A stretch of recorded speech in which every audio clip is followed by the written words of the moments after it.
నమస్తే. Welcome to Andhraprabha. ఒక big update ఏంటంటే, ఆంధ్రప్రదేశ్‌లో ఎన్నికలు మరి 2 నెలల్లోనే జరగబోతున్నాయి. అంటే ఆగస్టు, సెప్టెంబర్‌లో ఖచ్చితంగా ఈ ఎలక్షన్స్ జరగబోతున్నాయని చెప్పేసి మంత్రి మండిపల్లి రాంప్రసాద్ రెడ్డి కూడా అనౌన్స్ చేశారు. అంటే ఇప్పటికే సమగ్ర కుటుంబ సర్వే ఏదైతే ఉందో దాన్ని పూర్తి చేశామని చెప్పేసి తెలియజేశారు. కోర్టుకు సంబంధించిన కొన్ని విషయాలు ఇప్పుడు మనం మాట్లాడినట్లయితే, సమగ్ర కుటుంబ సర్వే పూర్తయిందని ధృవీకరణ కోసం ఆ సమాచారాన్ని గ్రామ సభలకు ముందు ఉంచుతామని చెప్పేసి అడ్వకేట్ జనరల్ దమ్మలపాటి శ్రీనివాస్ తెలిపారన్నమాట.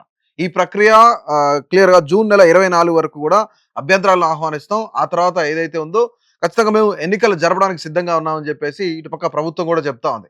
ముఖ్యంగా ఆంధ్రప్రదేశ్ ప్రభుత్వం ఏదైతే సూపర్ సిక్స్ హామీలు ఏవైతే ఇచ్చారో, ఆ హామీలకు సంబంధించి సూపర్ సిక్స్ అమలు పరిచిన విధానం వీటన్నిటికి సంబంధించి కూడా చాలా క్లియర్ కట్‌గా ప్రజల్లో ముందుండి ఇటు ఎమ్మెల్యేలు, మంత్రులు అలాగే ప్రజాప్రతినిధులు ఎవరైతే ఉన్నారో వీళ్ళతో పాటుగా టీడీపీ కార్యకర్తలు వీళ్ళంతా కూడాను ప్రజల్లోకి ఎక్కువ వెళ్ళాలని చెప్పేసి ఒక కూటమి ప్రభుత్వం భావిస్తా ఉంది. ఇటు జనసేన గాని, టీడీపీ గాని, బీజేపీ గాని వీళ్ళ ముగ్గురు కార్యకర్తలందరూ కూడా ప్రజల్లోకి బాగా ఎళ్లి మనం ఇచ్చిన ఏదైతే అమలు చేసిన హామీలు ఉన్నాయో, ఈ హామీల పైన ప్రజలకు తెలియజేయాలి, అవగాహన పెంచాలి.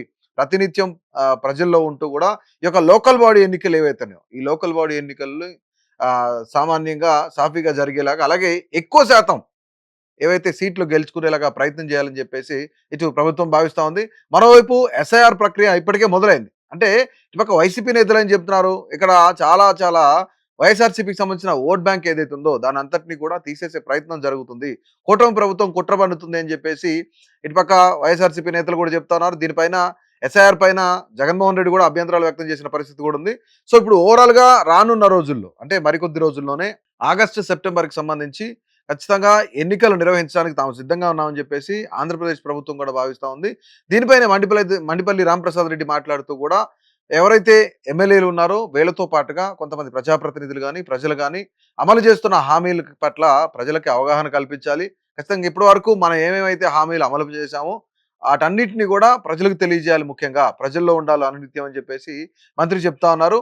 మరోపక్క అఫీషియల్‌గా కూడా ఏదైతే కోర్టు పరంగా కూడా మేము ముందుకెళ్ళడానికి సిద్ధంగా ఉన్నామని చెప్పేసి, అలాగే ఇప్పటివరకు సమగ్ర కుటుంబ సర్వే ఏదైతే ఉందో ఇదంతా పూర్తి చేసి ఎన్నికలకు వెళ్ళడానికి సిద్ధంగా ఉన్నామని చెప్పేసి ఆంధ్రప్రదేశ్ ప్రభుత్వం అయితే సిద్ధంగా ఉంది.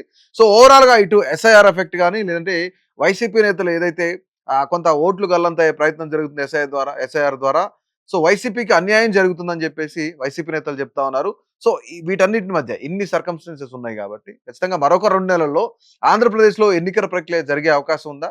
అంటే మంత్రి చెప్పినట్టుగా ఆగస్టు, సెప్టెంబర్ నెలల్లోనే ఖచ్చితంగా ఈ యొక్క ఎన్నికలు ఏవైతున్నాయో స్థానిక సంస్థల ఎన్నికలు ఏవైతున్నాయో ఆ స్థానిక సంస్థల ఎన్నికలు కంప్లీట్ అయ్యే ఛాన్స్ ఉందా లేదా? ఒకవేళ నిజంగానే ఆగస్టు, సెప్టెంబర్ మధ్య కాలంలో ఈ యొక్క ఎన్నికలు జరిగితే ఎవరు ఎక్కువ స్థానాలు గెలుచుకునే అవకాశం ఉంది? లోకల్ బాడీలో ఎవరు ఎక్కువ సత్తా చూపే అవకాశం ఉంది? ఇటు వైసీపీనా? లేదంటే కూటమి ప్రభుత్వం అనేది మీ అభిప్రాయాన్ని అయితే తప్పకుండా తెలియజేయండి.